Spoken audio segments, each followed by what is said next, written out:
What was practice like today? It was a great practice. I feel like that was our best Tuesday of the year.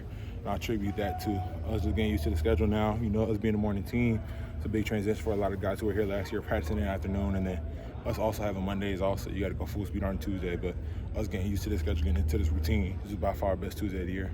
Is that good to see coming off the loss, just the response that way to have the best win? It's good to see in general, coming off a loss or a win, to seeing that we're getting better in certain aspects of our game, of being Alabama football players, is great under any circumstance. Diego said that there's a little trash talking going on in the coin toss. Did you witness that, or is that something that happens? I'm so locked into the game, I don't even pay attention to that kind of stuff. So I was worried about going on winning the game. As a captain, though, this week, just what's your message to your fellow teammates? Go out and play Alabama football. We didn't do that this past weekend. We lost. So as long as we go out and play Alabama football, play technique sound, mistake-free, disciplined football, nobody can compete with us because of the athletes that we have and the big guys we have up front. So we're very excited to go and play this weekend. What do you see in the South Carolina defensive front? Great pass rushers. I feel like top to bottom is going to be one of the best defensive lines we played to this point in the season. They're coached really well. All of the guys use similar moves, and you see that amongst some of the better defensive lines. And games like these, going against fronts like that, is why you come to the SEC. So I'm very excited to compete against those guys. Have the conversations about leadership been different this week, especially after last week's outburst at Malachi? No. And how did you guys, did you guys discuss that together at all? There's been no different conversations about leadership. Malachi is the premier leader of this team. Malachi has taught me how to lead in so many ways, and I'm very excited to see how he responds this weekend. He's been a great leader this week, as he has been the rest of the year. So, what was your perspective on the statement he put out yesterday? I know Malachi personally. Me and Malachi are really close, so I understood where he was coming from. So, I didn't need it, but for the public who was blowing the situation out of proportion, I guess that was good. Tyler, we hear always about the 24-hour rule for you guys after wins and losses. Just for you personally, how'd you kind of spend that 24 hours just processing, this last loss and trying to bounce back from it? I'm reflecting, just asking myself what I could have done better at, on the field, but as a leader as well. So I reflected. I'm very intentional about how, of my emotions. So, I just wrote down some of the things I was feeling on the bus. So I just couldn't get that feeling. So, whenever I don't feel like getting up in the morning or don't feel like eating the right things, I'm going to go back to that list. It's dated, titled the Vandy game, so that's going to be my motivation for the next couple of weeks, but I'm focused on South Carolina this week. What are some of those things that you ended up writing down? Finish. Just finish. I just wrote finish a lot. That was the biggest thing in my head. We just have to be able to finish drives, finish games. As an offense, we had the ball 9 times total, and we only scored on 5 of them, and some people would say that's good, but here at the University of Alabama, with the kind of offense that we have and the athletes that we have, we expect to score every time we touch the ball. So that's where we have to be better. Do you have any, people you seek out to for advice, when you go through kind of games like this, adversity like this, and, did you kind of talk with them after this Vandy game, and what were those conversations? Just some of my older brothers, like Darian Dalcourt, J.C. Latham, Terrence Ferguson, those are some of my best friends in the world. So they had a different perspective of the game, and we talked, and we had a bunch of much needed laughs, and so it was good to talk to those guys, and then my family, of course. Is there anything in particular they shared with you that you're kind of sticking with and maybe making your mantra this week as you head to South Carolina? Just keep being the leader that you are. They just tell me to keep leading, and everything will work out the way it's supposed to. Tyler, could you talk about just the environment and atmosphere that's in the locker room as you guys prepare to take on South Carolina this weekend? Man, we're super excited. We just love playing. We love playing football. This group is super competitive, and even though we fell short last week, we have an opportunity to right the wrongs of last week this coming Saturday. So we're very excited to play ball this weekend. What's Coach DeBoer been like this week? The same. You know what I mean?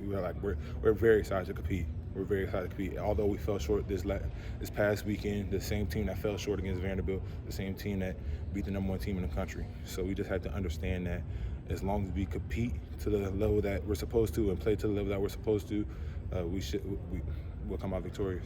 Is that consistent approach from him? Is that good to see when you have such a high and such a low, just that consistent even keel approach? Definitely. It's very, very great to see out of your head coach and out of leaders. And I know it's in 2 different positions. Bryce was kind of the same way in my freshman year. So after turnovers, after any TFLs that I probably gave up as a freshman, Bryce was even keel. He was like, hey, man, you're good. You'll get it. So it was just good to see that him be even keel the whole time.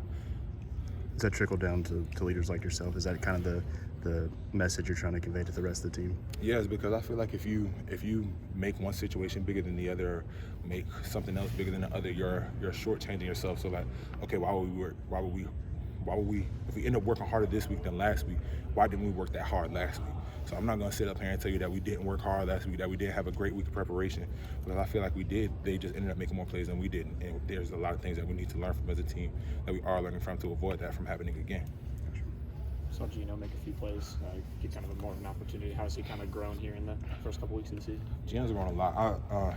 Gino, that's somebody I really enjoyed getting to know. Gino and I actually played each other in the state championship my freshman year, his sophomore year of high school, when I was at Bergen Catholic. He was at St. Joe's, so we have that connection, and just being able to learn from him. He was somebody who was coached by Coach Cat previous to Coach Cat coming here, so he helps us understand Cat. He's the bridge between the guys who weren't coached by him and him. So it's just been great having Gino. I'm very excited to see him continue to have success. Who won that state championship?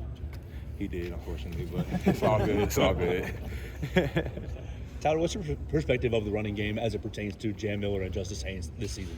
Oh man, it's great. I love the way they run. I love the way they run. I love the way that they're able to make plays. And the thing I love the most about them is how intentional they are about pass protection. So whenever we have some extra time during practice, if they're not in special teams, they're over there with us, seeing if we're working on pass protection. Even if it's not pass protection, even if we're walking through some run plays, they're going to be there. So their attention to detail is second to none. And to have guys like that who care to that level is very encouraging. We're very glad to have those guys, and we love to run the ball here. So we, as offensive linemen, we can't afford to get tired, and to have them as a 1-2 punch back there, is great to have.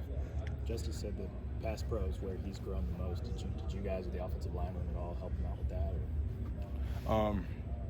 Yeah, I say we helped him out, but he also helped himself out most importantly. Like he's taking the initiative to, like I said, come with us when we're walking through pass protection, and then even when we meet as an offensive line, he'll be in there and ask, okay, what are you guys seeing right here? Even ask Jalen, what are you seeing right here? And we're all on the same page of keeping Jalen upright and allowing him to make plays. How important are guys like Robbie and the tight ends to this offense? The tight ends are super important to this offense. They can make so many plays in the passing game, but some of the blocks that they make go unnoticed a lot. And guys like him, CJ, Josh, Danny, like that's a room that I feel like everybody on this team can learn from with how close they are. Like we're close to the offensive line room, but we aim to be as close as those guys are. Like they're hanging out all the time. They're always laughing. Like they're always with each other. Like you see Robbie, CJ is probably 2 steps behind him, and Danny's probably 2 steps behind him. Josh is 2 steps behind him. So to see the camaraderie in that room, see how well they perform, there's definitely a correlation there. They say they call themselves the Sharks. What do you think about that nickname for their group? I like it. It's very fitting. It's very fitting. We all know your passion just as a player and what UA means to you, just to have across your chest players like you and Malachi Moore. But how do you channel the emotions of Saturday and just knowing that it's still a long season? There's a lot of ball left to be played, man. Like, for real, it's still a lot of stuff left to be said. So how do you guys channel that and use what happened Saturday just as a positive motivator going forward, just for South Carolina and everybody else you have on your schedule left lined up? So something I learned from Coach Saban when I was a camper at the Nick Saban football camps is never waste a loss. You know what I mean? So we lost, and there's so much that we can learn from. And there's so much that we can learn from schematically, but as a team as well. And we've learned some of those things. We're continuing to learn some of those things, and just using what we learned from falling short, and really using it to help us improve going into this week and the rest of the season as well.